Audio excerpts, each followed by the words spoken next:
On va plus loin avec Anne Niva, journaliste indépendante. Bonjour Anne. Bonsoir. Je rappelle que vous publiez à l'occasion de cette campagne pour l'élection présidentielle ici en France un livre enquête, La France de face, aux éditions Fayard, des témoignages de Français qui, comme en 2017 avec Dans quelle France on vit, vous livrent leurs attentes et leurs désillusions.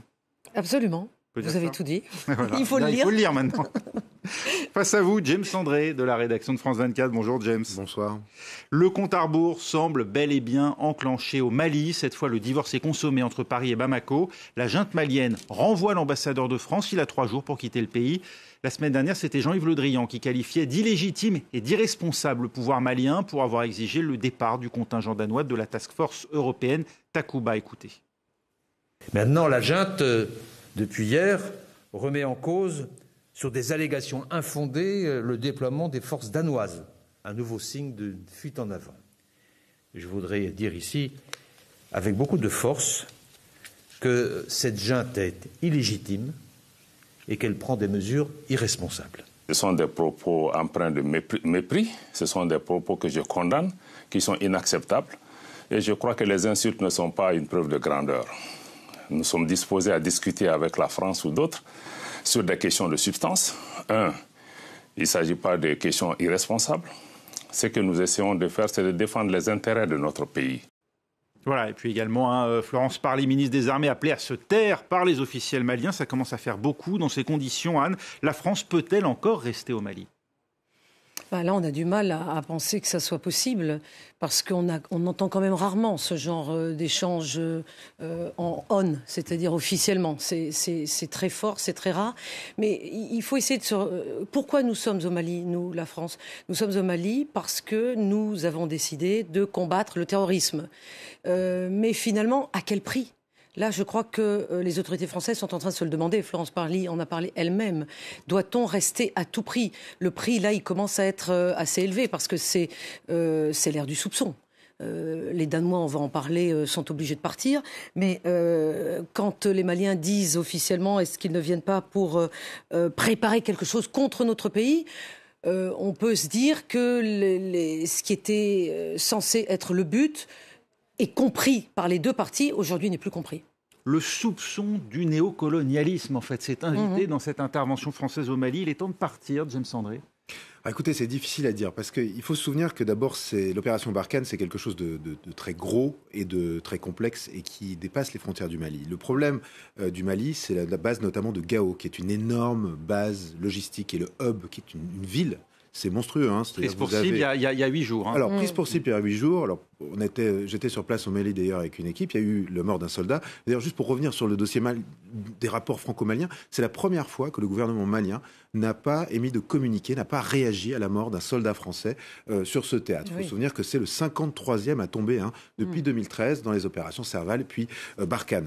Mais évidemment, d'abord, c'est quand même difficile de partir. On s'en souvient aussi, à la force Takuba, on va en parler tout à l'heure. C'est toujours difficile de partir. C'est évident, mais c'est vrai qu'on arrive à un stade où, évidemment, la question va se poser. C'est-à-dire, on n'est plus voulu. Ça coûte 1 milliard d'euros. Ça a coûté la vie à 53 soldats français. Et surtout, comment atteindre les objectifs qui ont été définis pour cette force française. Il faut se souvenir que lors du sommet de Pau en 2020, il y a 4 objectifs qui avaient été définis. Un volet militaire, un volet politique de stabilisation du pays, un volet de nation building, de retour de l'État malien au nord, et puis un volet de développement.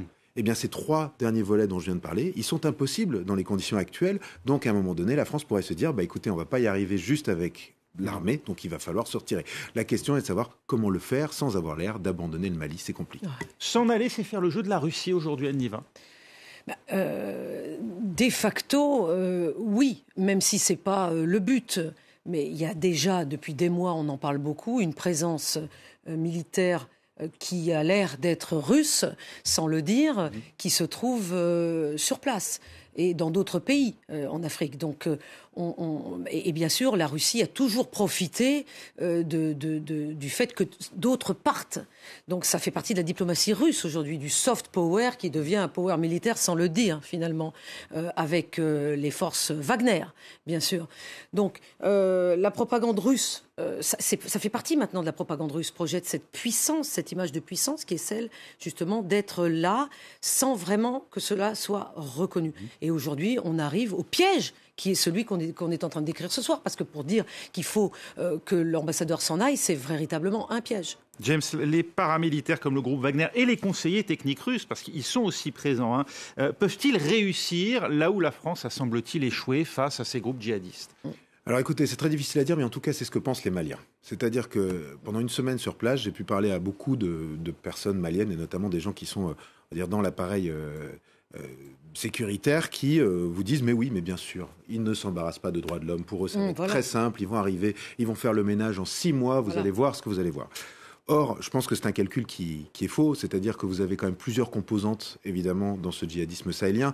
Alors, certes, par exemple, on a vu l'opération Barkhane a été extrêmement performante face à l'EIGS, l'État islamique, au Grand Sahara, où l'organisation a été décapitée. On l'a vu, il y a eu une opération militaire incroyable qui a duré 5 mois. Ils ont pris tous les points d'eau. Ils ont absolument asséché l'EIGS, mais il faut se souvenir que ça, c'est quelque chose qui vient plutôt de l'extérieur. Quand on vient plutôt sur le GSIM, donc le groupement de soutien à l'islam et aux musulmans de Yahya Ghali, là, vous êtes sur quelque chose qui est endogène, qui est là, qui est très difficile à traquer, dans lequel la population est immiscée, où on ne peut pas arriver et tout simplement défourailler, se débarrasser du problème. Ça n'est pas vrai. Et c'est là que le problème va se poser. Après, pour les Russes comme pour les Français. Comme pour les Russes, comme ça s'est posé pour les Français, comme c'est un problème de long terme, c'est un problème politique auquel il faut apporter aussi d'autres types de solutions. Et je dirais juste une dernière chose, il faut se souvenir aussi que les Français ne vont pas forcément totalement disparaître. Ils pourraient tout à fait, s'ils partent, ils pourraient aussi se replier vers le Niger, utiliser les drones, les avions, les forces spéciales, et tout cela peut avoir une efficacité. Mais en tout cas, les Russes, ça va être très difficile pour eux, et il y a des gens sur place au Mali qui m'ont dit, vous savez, les djihadistes sont extrêmement contents de voir les Français potentiellement s'en aller s'ils le font, parce que ça va être beaucoup plus difficile pour les Russes que pour les Français qui sont habitués à ce terrain depuis 10 ans maintenant. D'ici là, en tout cas, ce sont déjà les Danois qui, eux, se sont en allés. C'était une demande de Moscou. En tout cas, ça sert les intérêts de la Russie.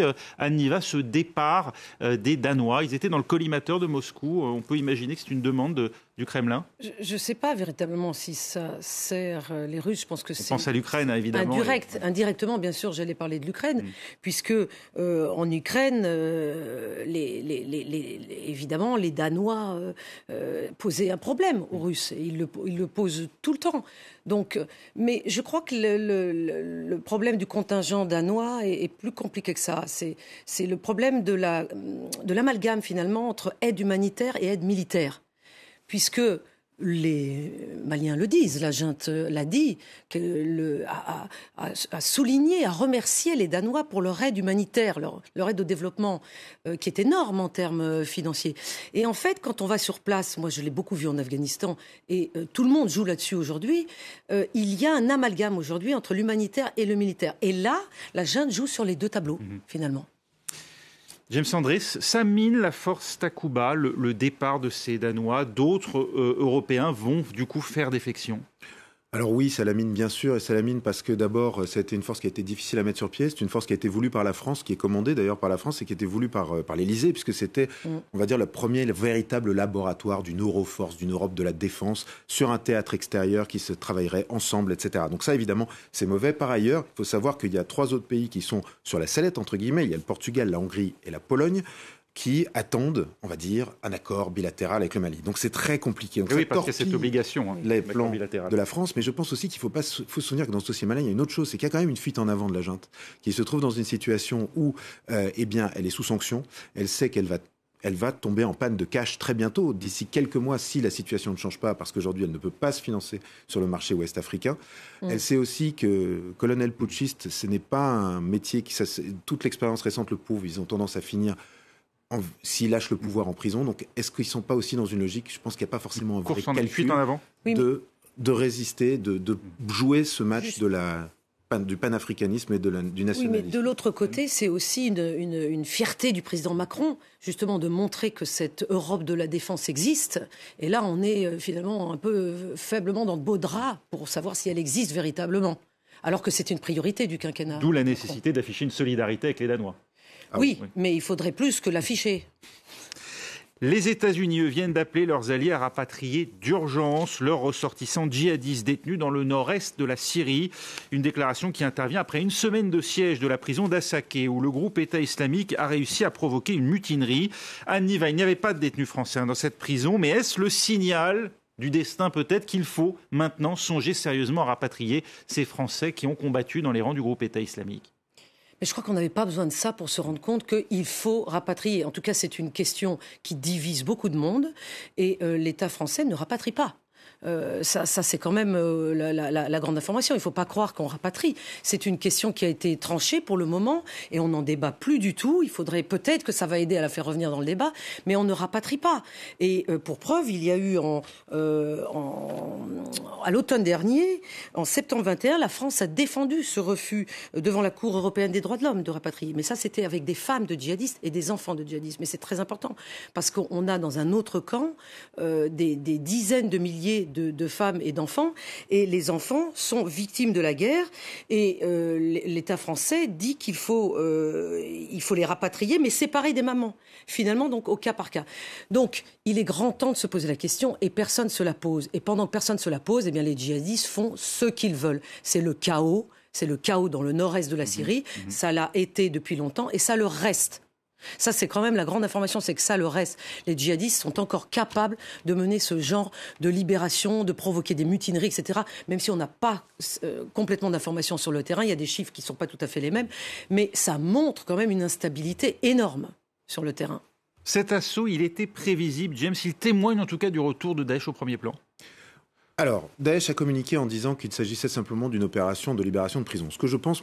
Pour être honnête, c'est que je pense que oui, bien sûr, Daesh n'a jamais disparu en réalité. Daesh a toujours été là, caché, en arrière-plan. Il y a eu des époques où... Oui, dans la vallée de l'Euphrate, nous a été dit. Oui, dans la vallée de l'Euphrate, tout à fait, du côté en fait de Baghouz, du désert qui est au nord. Enfin voilà, c'est là qu'on les loge aujourd'hui. Le fait est que ils ont continué à attaquer. Il y a eu des périodes où à Raqqa, après la fin du califat, après la chute de Baghouz, on était dans une situation où il y avait un attentat par jour. Ça s'est calmé ces derniers mois. La situation sécuritaire est moins mauvaise qu'elle n'a pu l'être. Malgré tout, si effectivement, pour l'instant, l'État islamique n'est pas en mesure de reprendre du territoire, oui, ils sont présents, et il faut se souvenir que toutes les revendications, parce que je pense qu'il y a deux États islamiques en réalité, c'est-à-dire vous avez les combattants internationaux, le djihad international, mais vous avez aussi les combattants locaux, et beaucoup des prisonniers de cette prison étaient des Irakiens, des Syriens, et ça, on est sur une revendication locale, qui est une revendication d'Arabes sunnites, et cette revendication finalement, au sortir de ce qui a pu se passer pendant toute cette guerre contre l'organisation État islamique et la guerre en Syrie,